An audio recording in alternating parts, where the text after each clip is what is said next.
عبر قنوات SSC. نرجو للجميع مشاهدة ممتعة في هذه.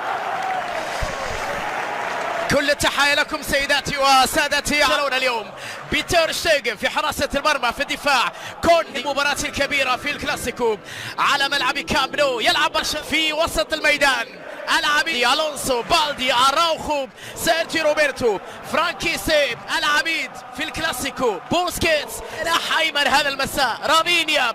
وفي الهجوم جرب المهاجم الهداف، هداف المشاغب غافي. على اليسار فريقي جافي هرنانديز لموقعة الكلاسيكو في الليغا هذا الموسم. روبرت ليفاندوفسكي في هجومي، وبعد ذلك خرجت الى ضربة مرمى للحارس وغافي خطيرة.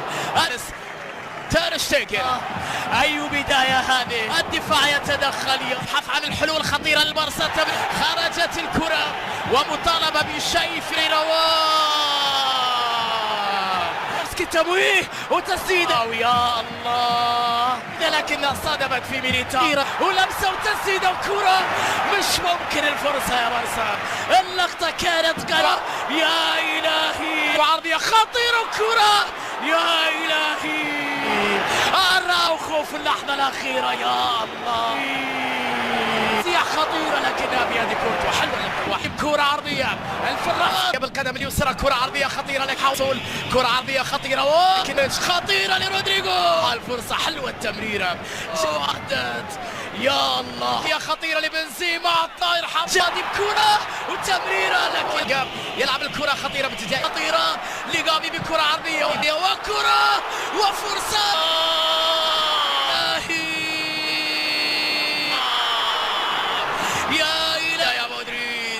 أي مرتدة يا مدريد، سلاح. أي مرتدة كريم والتسديدة والثاني. روعة روعة روعة. الله في الكامب نو. ريال مدريد يقلب الموازين. تمريرة المريحة، بنزيما يضرب بالثاني. لا زالت داخل منطقة، مرت من الجميع، يمنع كورتوا البارسا في داخل منطقة الجزاء وتسديد بكورة، لكنها كامافينجا في اللحظة الأخيرة. يا الله، كان كم كورة كانت عندك رافينيا. تعال رافينيا، لكن عالية من رافينيا، عالية من رافينيا بدون متابعة.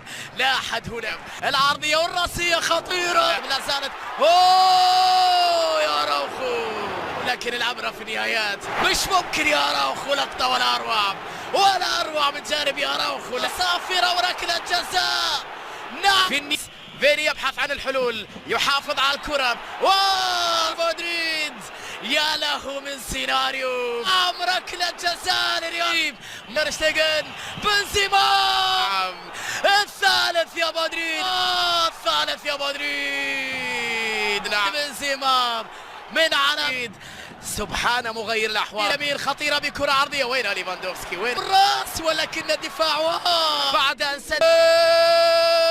شتيغن ينقذ برشلونة. كريم لبنزيما، سنسيو التسديد وحتى لبنزيما. اتريك يا كريم، بنزيما اتريك في الكامب نو. ليلة للتاريخ يا كبير، ليلة للتاريخ يا بنزيما.